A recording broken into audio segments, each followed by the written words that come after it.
And so as far as I can tell, what you do is you specify your long-term ideal. Maybe you also specify a place you want to stay the hell away from so that you're terrified to fail as well as excited about succeeding, because that's also useful. You specify your goal. You do that in some sense as a unique individual. You want to specify goals that make you say, oh, if that could happen as a consequence of my efforts, it would clearly be worthwhile. Because the question always is, why do something? Because doing nothing is easy. You just sit there and you don't do anything. That's real easy. The question is, why would you ever do anything? And the answer to that has to be because you've determined by some means that it's worthwhile. And then the next question might be, well, where should you look for worthwhile things? And one would be, well, you could consult your own temperament. And the other would be, well, you kind of look at what it is that people accrue that's valuable across the lifespan. So you do a structural analysis of the subcomponents of human existence, and I already did that. You need a family, you need friends. Like, you don't need to have all these things, but you better have most of them. Family, friends, career, educational goals, plans for, time outside of work, attention to your mental and physical health, etc. That's what life is about. And if you don't have any of those things, well, then all you've got left is misery and suffering. So that's a bad deal for you. So once you set up that goal structure, let's say, and that's really in many ways that's what you should be doing at university. That's exactly what you should be doing, is trying to figure out who it is that you're trying to be, right? And you aim at that, and then you use everything you learn as a means of building that person that you want to be. And I really mean want to be. I don't mean should be. Even those things are going to overlap. And it's important to distinguish between those, because that's partly, and this is back down to the micro routine analysis. So if I was saying, well, you're going to try to make yourself more industrious.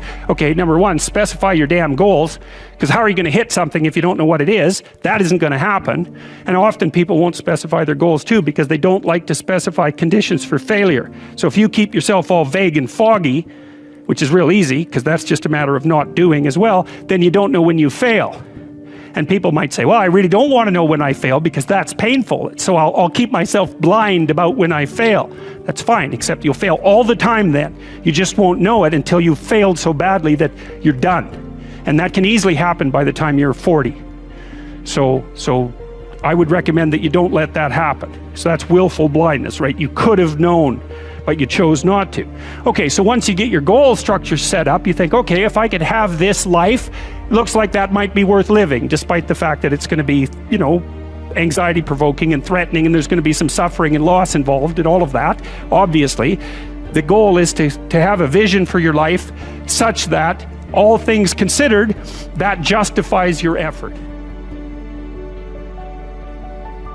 Adopt the mode of authentic being, and that is something like refusing to participate in the lie, in deception in the lie, to orient your speech as much as you can towards the truth, and to take responsibility for your own life and perhaps also for the lives of other people.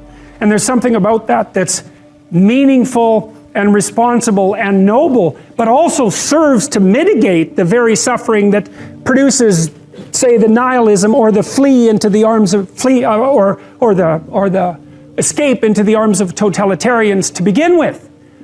You need something to shelter you against your own vulnerability.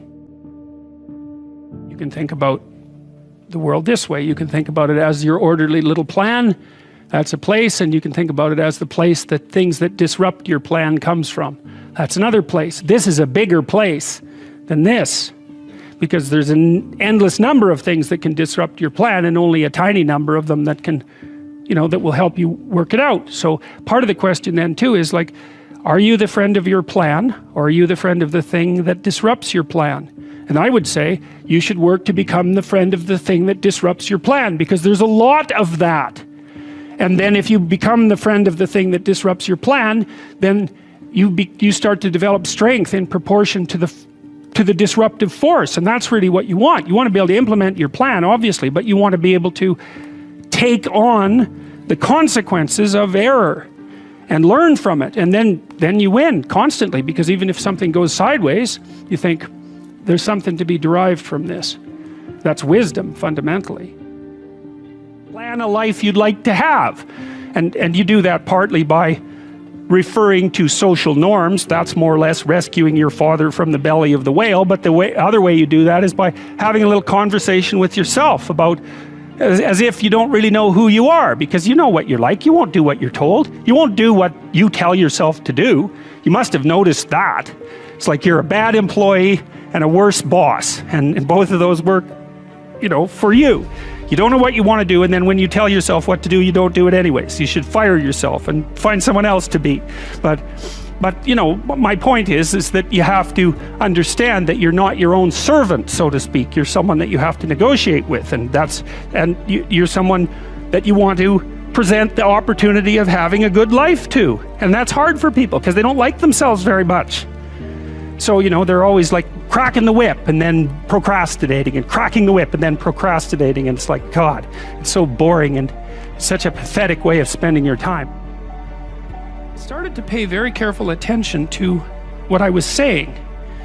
I don't know if that happened voluntarily or involuntarily, but I could feel a sort of split developing in my psyche, and the split, and I've actually had students tell me the same thing that has happened to them after they've listened to some of the material that I've been describing to all of you. But I split into two, let's say. And one part was let's say the old me that was talking a lot and that liked to argue and that liked ideas. And there was another part that was watching that part, like just with its eyes open and neutrally judging. And the part that was neutrally judging was watching the part that was talking and going, that isn't your idea. You don't really believe that. You don't really know what you're talking about. That isn't true. And I thought, that's really interesting. So now and that was happening to like 95% of what I was saying. And so then I didn't really know what to do. I thought, okay, this is strange. So maybe I've fragmented, and that's just not a good thing at all. I mean, it wasn't like I was hearing voices or anything like that. I mean, it wasn't like that. It was, well, people have multiple parts. So then I had this weird conundrum. It was like, well, which of these two things are me? Is it the part that's listening and saying, no, that's rubbish, that's a lie, you're doing that to impress people, you're just trying to win the argument, you know? Was that me, or was the part that was going about my normal verbal business me? And I didn't know, but I decided I would go with the critic. And then what I tried to do, what I learned to do, I think, was to stop saying things that made me weak. And now I mean, I'm still trying to do that, because I'm always feeling when I talk whether or not the words that I'm saying are either making me align or making me come apart. And I think the alignment, I really do think the alignment I think alignment is the right way of conceptualizing it, because I think if you say things that are as true as you can say them, let's say, then they come out of the depths inside of you. Because we don't know where thoughts come from. We don't know how far down into your substructure the thoughts emerge. We don't know what processes of physiological alignment are necessary for you to speak from the core of your being. We don't understand any of that. We don't even conceptualize that, but I believe that you can feel that. And I learned some of that from reading Carl Rogers, by the way, who's a great clinician, because he talked about mental health in part as a coherence between the spiritual or the abstract and the physical, that the two things were aligned. And there's a lot of idea of alignment in psychoanalytic and clinical thinking. But anyways, I decided that I would start practicing not saying things that would make me weak. And what happened was that I had to stop saying almost everything that I was saying. I would say 95% of it. It's a hell of a shock to wake up, and I mean, this was over a few months, but it's a hell of a shock to wake up and realize that you're mostly dead wood. It's a shock, you know, and you might think, well, do you really want all of that to burn off? It's like, well, there's nothing left but a little husk, 5% of you. It's like, well, if that 5% is solid, then maybe that's exactly what you want to have happen. The best thing you can do is teach people to write, because there's no difference between that and thinking. And one of the things that just blows me away about universities is that no one ever tells students why they should write something. It's like, well, you have to do this assignment. Well, why are you writing? Well, you need the grade. It's like, no, you need to learn to think. because thinking makes you act effectively in the world. Thinking makes you win the battles you undertake, and those could be battles for good things. If you can think and speak and write, you are absolutely deadly. Nothing can get in your way. So that's why you learn to write. It's like, and I can't believe that people aren't just told that. It's like, it's the most powerful weapon you can possibly provide someone with. And I mean, I know lots of people who've been staggeringly successful and watched them throughout my life. I mean, those people, you don't want to have an argument with them. They'll just slash you into pieces. And not in a malevolent way. It's like, if you're going to make your point and they're going to make their point, you better have your points organized, because otherwise you are going to look like and be an absolute idiot. You are not going to get anywhere.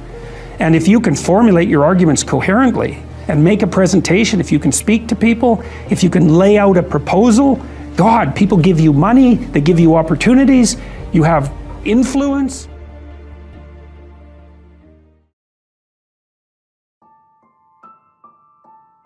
So my question was, how do you do that if you don't know where you want to go? Because that's kind of where I got stuck on your future authoring program. Okay, that's a good question. That's a really good question. So there's this notion in the Old Testament that morality is following a sequence of prohibitions. There's a bunch of bad things you shouldn't do, and then basically you're good enough. And I think there's wisdom in that. I think that's kind of where children start, right? I mean, I love children and all that, but they're crazy little creatures, and they need to be, civilized. And partly what you do is you lay prohibitions on them, and mostly what you're trying to do is lay prohibitions on them for the behaviors that, if they manifested, would make their life miserable. So this is why this thing that I've said to people has become this crazy internet meme, but that's to clean up your room, and which is a lot better and more useful than people think. It's a lot harder too, but the first thing you do, I think, and I learned this in part from Solzhenitsyn when he was trying to iron out his soul when he was in the Gulag, because he was trying to figure out how he got there, how he contributed to how he got there. Not Stalin and Hitler, even though they were kind of to blame, but there wasn't much he could do about that. I think what you have to do, and this is part of humility, is you have to look around you within your sphere of influence, like the direct sphere of influence, and fix the things that announce themselves as in need of repair. And those are often small things, and they can be like your room. Put it in order, because the thing is, it isn't exactly so important that your room is in order, although it is. What's important is that you learn how to distinguish between chaos and order, and to be able to act in a manner that produces order. And I think you can do something as simple as just sit on your bed and think, okay, there's probably like 5 things I could do today so that tomorrow morning is slightly better than this morning was, or at least I'm not falling behind. And those will usually be, it's like having to eat a toad in the morning, right? It's like, it's not going to be something you want to do. There'll be things you're trying to avoid. They're snakes, essentially. But if you ask yourself, like you're asking someone, which I think is a form of prayer, if you ask yourself, instead of telling yourself, what is it that I could do to set things more right today that I would actually do? It's usually some small thing because you're not that disciplined, Then you can go do it. And then you put the world together a little more when you do that. And that spreads out. But you also construct yourself into something that's better able to call order forth from chaos. And that makes you just incrementally stronger. And then the next day, you can maybe take on a slightly larger task. And you get the benefit of compound interest if you do that. It's a tremendously powerful technique. And I think if you do that, at some point, instead of just having to fix things up that are not good, you'll start to get a glimmer of the positive things that you could do, the positive things that you could do that would actually constitute a vision. When I was 25 or so, I probably weighed about 138 pounds. I smoked like a pack of cigarettes a day. I drank tremendous amount of alcohol. I was from northern Alberta, this rough little town up in northern Alberta called Fairview, and there were long winters there, and my friends were heavy drinkers, and most of them dropped out of school by the time they were 15 or 16, went off to work on the oil rigs, and it was a rough town, and we drank a lot. I started when I was 14, and and so I had a lot of bad habits, let's say, and and I wasn't in great shape physically, and I was also still intellectually obsessed as I am now, and so that would have been in 85. But I decided around then, about 85, 84, something like that, maybe a little earlier, that I was really going to try to get my act together, and so I started doing that. First of all, I quit smoking. Well, that took a long time because I eventually had to quit drinking too in order to quit smoking. And I started working out, started playing sports, which I'd never done. I had a fine time when I was a kid, but I needed really to get disciplined. And I had to do it because I was working on these hard problems that I've been discussing with all of you, and I've been working on them really, obsessively since I was probably about 18, maybe even earlier than that. And got to the point around 25 when I was in graduate school trying to get my PhD, doing all my research. Like, I published 15 papers by the time I graduated with my PhD, which was I think by a fairly large measure the most papers that any graduate student at that time had ever published at McGill. I think that's right. It might have been twice as many, or maybe twice as many, maybe even 3 times as many. And at the same time, I wrote Maps of Meaning, which was a terribly difficult thing to do, because I was writing about 3 hours a day doing that, and I couldn't do all that and continue with my misbehavior, my sort of what would you say, my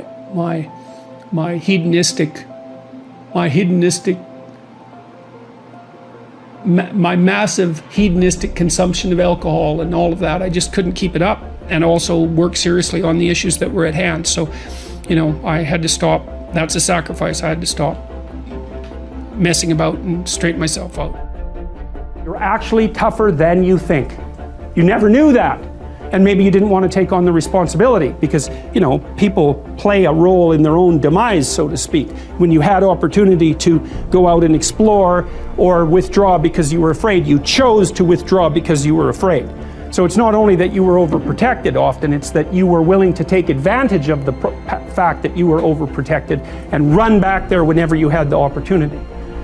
So maybe you're a kid in the playground, right, and you're having some trouble with other kids, and in the back of your mind, I should deal with this myself, but you go and tell your mom and get her to intervene. And that that's not right. You know that you're breaking the social contract, but it's easier, and so that's what you do. You run off to an authority figure and hide behind the Great Father, right, roughly speaking. Well, the problem with that is you don't learn how to do it yourself. So then you have to relearn it painfully when you're 40. So then you take people out, you say, well, what are you afraid of? Rank it from 1 to 10. So 10 is, we'll make a list of 10 things you're afraid of. The thing you're least afraid of we'll call number 10. So we'll start with that. Okay, well, I'm afraid of elevators. Okay, well, let's look at a picture of an elevator. Let's have you imagine being in an elevator. Let's go out to an elevator and let you watch the terrible jaws of death open, because that's how you're responding to it symbolically, right? And you're going to do that at the closest proximity you can manage. You find out, you go do that, it works. You're nervous as hell, especially from an anticipatory perspective. Shaking. You go out, you stop, you watch it happen, and you actually calm down. You do that 10 times and it no longer bothers you. Well, what you've learned that you didn't die, but more importantly than that, you've learned that you could withstand the threat of death. That's what you've learned. And then you move a little closer, and then you move a little closer, and then you move a little closer, and finally you're back in what's no longer the elevator from a symbolic perspective. It's a tomb, right? It's a place of enclosure and isolation. And you learn, turns out I can withstand that. And then you're much more together, much more confident. And that's often one of the things that often happens in situations like that. I've seen this multiple times, is that if you run someone through an exposure training process like that and toughen them up, they'll often start standing up to people around them in a way they never did before. If you concentrate solely on your career, you can get a long way in your career. And I would say that that's a strategy that a minority of men preferentially do. That's all they do. They work like 70, 80 hours a week. They go flat out on their career. They're staking everything on the small probability of exceptional status in a narrow domain.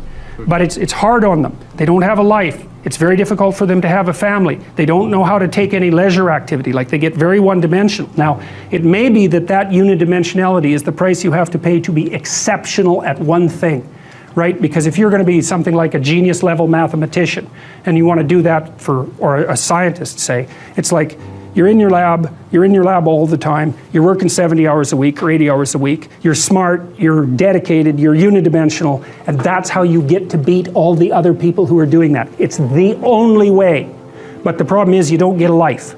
Now, if you love being a scientist and you have that kind of focus of mind, well, first of all, you're a rare person, and second, you're going to pay for it. But fine, more power to you. But it's a risky business to do that. You sacrifice a lot for it. You know, and I would say most often, if you're speaking about having a healthy life, that isn't what you do. You spread yourself out more. So, you know, you have a family, you have some things that you do outside of work that are meaningful to you and useful. You have a network of friends. Well, those 3 things alone, or 4 things alone, are plenty to keep you well oriented. And then if one of those things collapses, you know, everything doesn't go.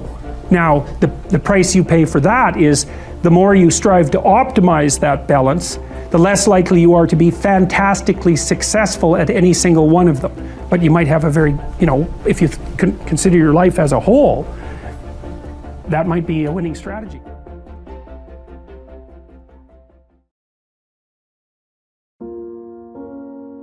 I had a plumber once, you know.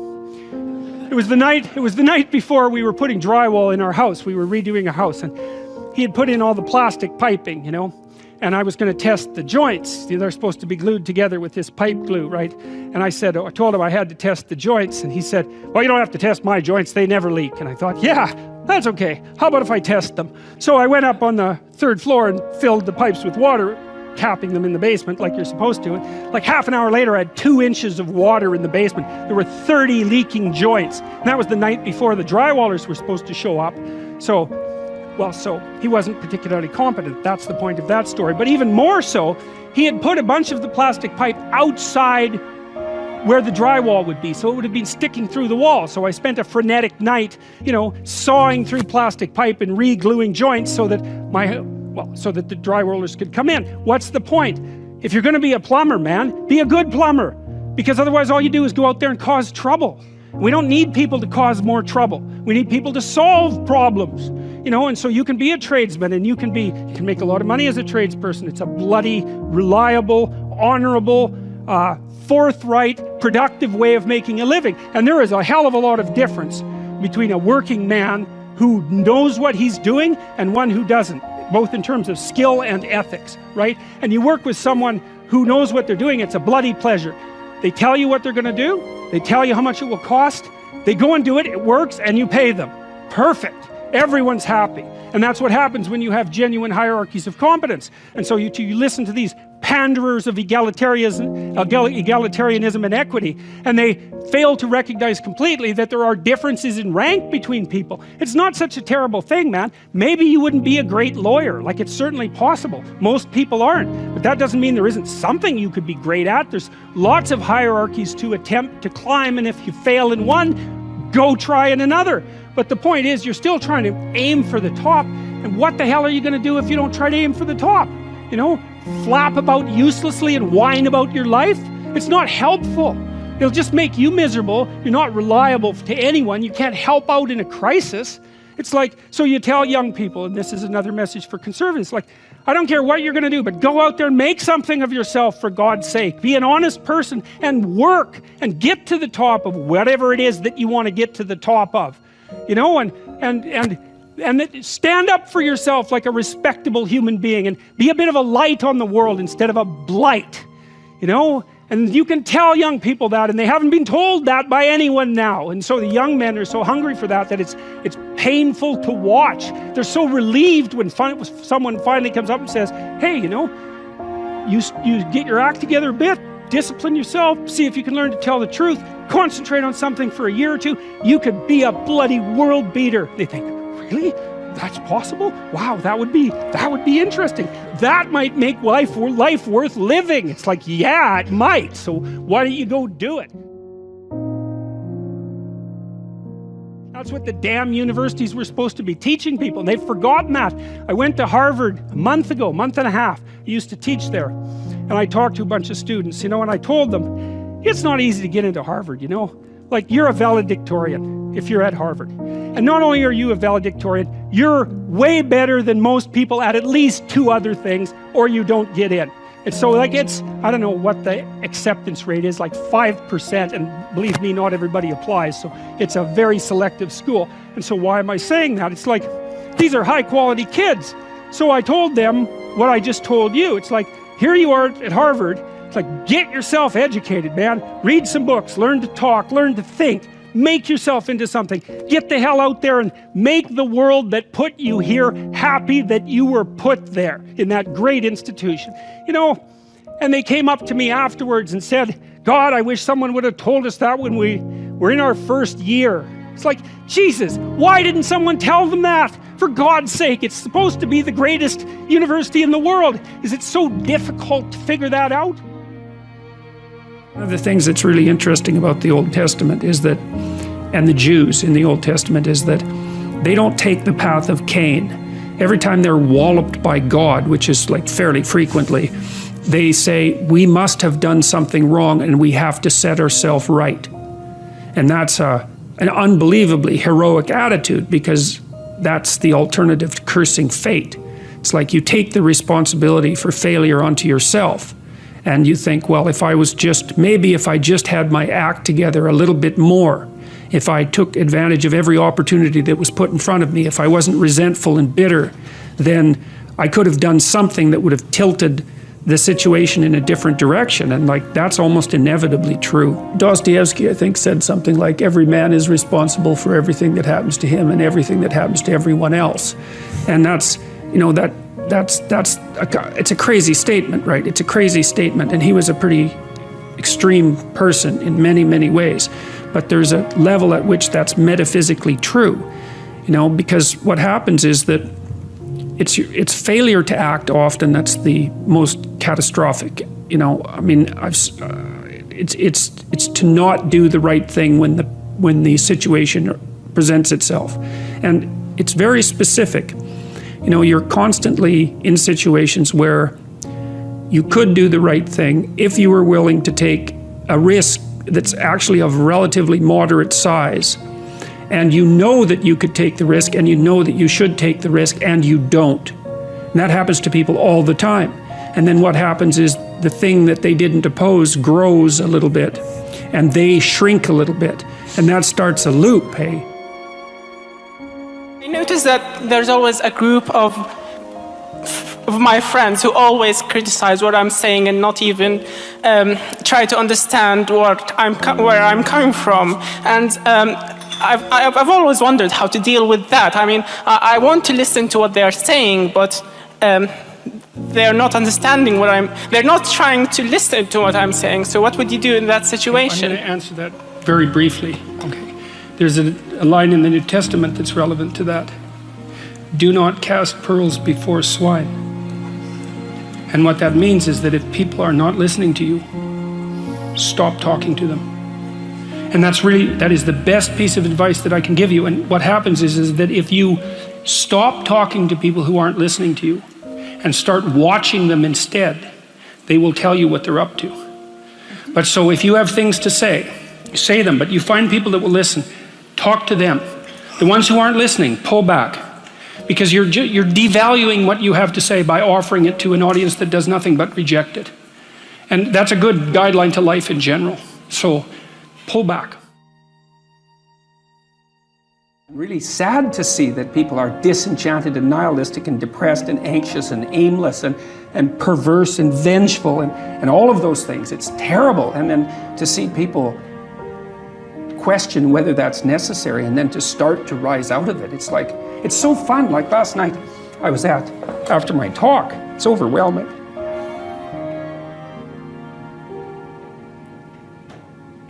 I don't usually think about these things, but I was after my talk last night, and so all these people line up, and they have their 15 seconds with me, and they're kind of tentative. They're excited and attentive when they come up to talk to me, and then they have 15 seconds of time to tell me something. I'm really listening to them, and they're hesitant about whether or not to share the good news about their life, and I think it's often because when people share good news about their life, people don't necessarily respond positively.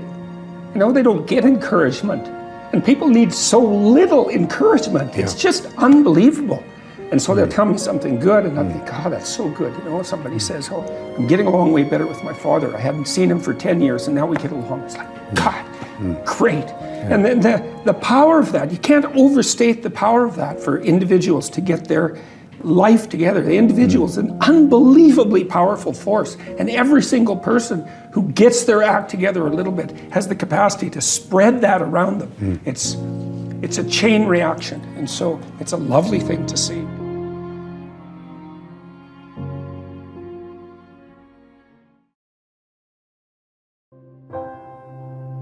If you're hungry and you eat, well, that's good, but it's over, and then you're on to the next thing, right? It's not exactly sustaining, it's just necessary. That's called consummatory reward, by the way. This other reward system is incentive reward, and the incentive reward system works on dopamine, this neurochemical dopamine, which is also the neurochemical tracks that opiates and cocaine and amphetamines, the drugs that people really like to abuse, alcohol often for some people, activate. And so you might say if you don't have enough meaning in your life, then you're more prone to addiction. And that's definitely the case, even with rats. If you take a rat and you put him in a cage by himself and he has nothing to do, and then you give him access to cocaine, he'll get addicted to the point where he won't do anything but take cocaine. But if you throw the rat back in with a bunch of other rats and he gets to do rat things, then it's very hard to get him addicted to cocaine. And so the purposeless rat is prone to addiction. Well, it's the same with human beings. Now, here's a corollary to that, which is really cool. So the magnitude of the reward you experience as you're moving towards a goal is proportionate to the importance of the goal.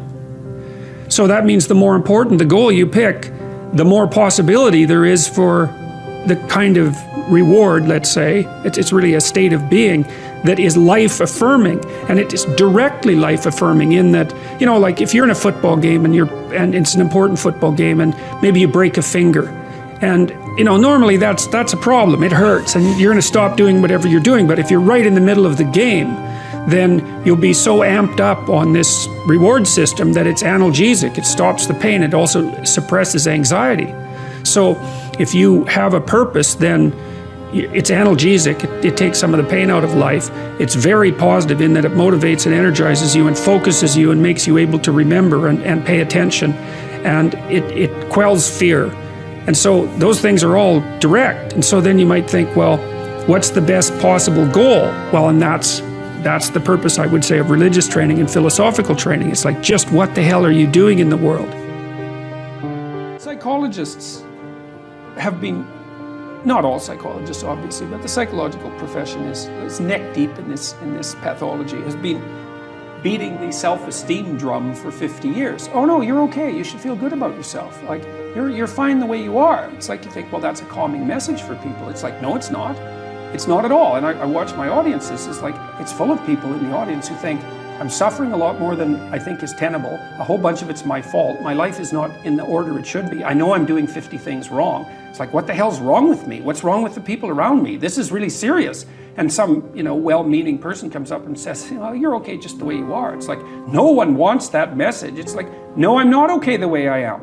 I'm not okay at all the way I am. I know that. And so, when I'm speaking when I'm speaking now, I say to people, well, you're nowhere near what you could be. That's the positive message. It's like, yeah, you're a mess, but you don't have to stay that way. If you're a mess, you know it. Obviously, you're suffering away like so much you can barely tolerate it. It's like, that's okay. You could do something about it. So that's the thing that turns the lights on. It's like, you could do something about it. It's like, oh. If you're failing repeatedly, then there's probably something wrong. It's possible that there's something wrong with the way that you're conceptualizing the world, because you have a choice, right? If you keep making sacrifices and they don't work, there's a binary choice, and one is, well, there's something wrong with the structure of reality. And the other is there's something wrong with your approach. And so then you might say, well, let's take the first idea, there's something wrong with the structure of reality. It's like, you're really going to say that, are you? You're really going to come out and say, I know enough to judge the nature of being. And then the alternative is also quite frightening, because then, it's you that's making the mistakes, and you might be wrong at a really deep level, and that might mean that a lot of you has to burn off and be transformed. Maybe even things about yourself that you think are admirable and that you like, because your position, your self-conceptualization is so warped and wrong. And that's really daunting. But when people set themselves up as the judge of being, I've written about this a fair bit in my new book, which is called 12 Rules for Life. When people set themselves up as the judge of being, then they take on what can only be described as a kind of satanic arrogance, because they've actually taken to themselves the moral right to criticize the structure of existence itself. It's like, you better be careful when you do something like that, because you're setting yourself up as the judge of being. There's another rule in my book, which is Rule 9. Assume that the person that you're listening to knows something you don't. Well, they do. The person you're listening to knows some things you don't. You can be sure of that. Now, whether or not you can get to them is a different matter, but if you do get to them, it's a real deal for you. That's why you want to listen to the other person's arguments, is because you're not everything you could be. You don't know the pathway forward with as much clarity as you could. And it's possible. This is one of the wonderful things that I've had the privilege of experiencing as a clinician.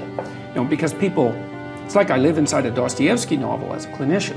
People come in and they tell me about their lives, and I listen to them, and they tell me things that are just absolutely beyond belief, And I learn from my clients constantly. They're telling me honestly about their experience. They tell me things they wouldn't tell anyone else, because I actually listen to them. But part of the reason I listen is because I'm desperate to listen. It's like, there's a possibility I'm going to do something stupid in the next 5 years that's going to be like fatal. And there's some small possibility that if we have a decent discussion, that you'll tell me something that will eliminate some of my blindness so that I don't have to fall into that particular pit. And if you have a good sensitivity for the depth of the pit, then you're pretty bloody motivated to avoid it. And so, and that dialogue is it's dialogic, it's dialogos, right? It's shared logos. It's the way that we redeem ourselves mutually moving forward. I like this one, and I think, this is very clearly what you do. Be precise in your speech. So in Genesis, one of the things God has Adam do first, so God makes the world by speaking. Okay, so that's the first thing to think about. You're supposed to think like in a sophisticated way about this. The idea is that there's some integral relationship between communication and the structure of being. It's part of the role that consciousness plays in the world, whatever that role is. Language takes the chaos and makes it into things. And so God has Adam name all the animals. They're not even really real until they have names. Now, they're more implicit. That's another, here's an example. Let's say that you're having a rough patch in your relationship and you don't know why. It's unnameable. Is it real? Well, yeah, it's manifesting itself in a physiological discomfort. Then you talk about it and you name it. It's like, it goes from this blurry thing that's kind of potential, it goes snap, and then it's this thing, right? And then that's a horrible thing. It's like a little poisonous thing, but it's not a whole foggy cloud of potential poison. It's like this little sharp poison thing. And then you think, okay, it's real. It's a little monster, but it's not, it's little at least, and now probably we can do something about it if we can admit to it. There is no faith and no courage and no sacrifice in doing what is expedient.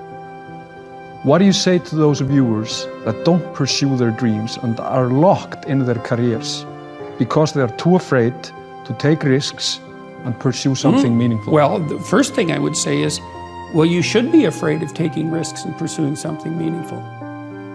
But you should be more afraid of staying where you are if it's making you miserable.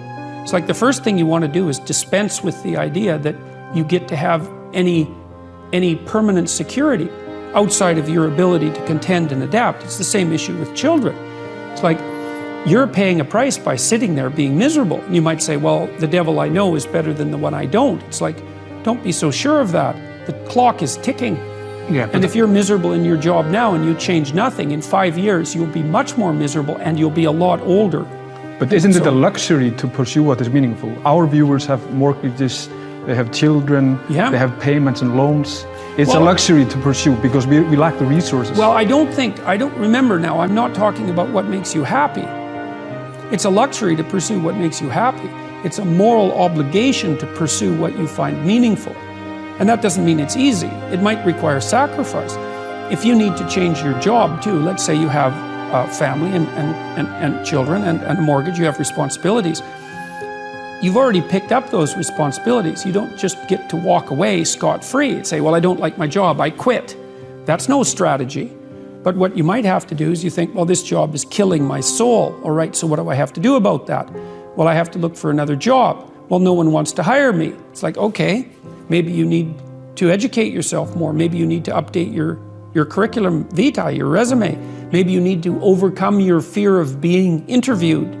Maybe you need to sharpen your social skills. Like, you have to think about these things strategically. If you're going to switch careers, you have to do it like an intelligent, responsible person. That might take you a couple of years of effort to do properly. I've dealt with hundreds of people in my clinical and consulting practice, and we set a goal, we develop a vision, and work towards it, and things inevitably get better for people. So it's not a luxury, it's difficult. It's a moral responsibility, and it isn't happiness. It's not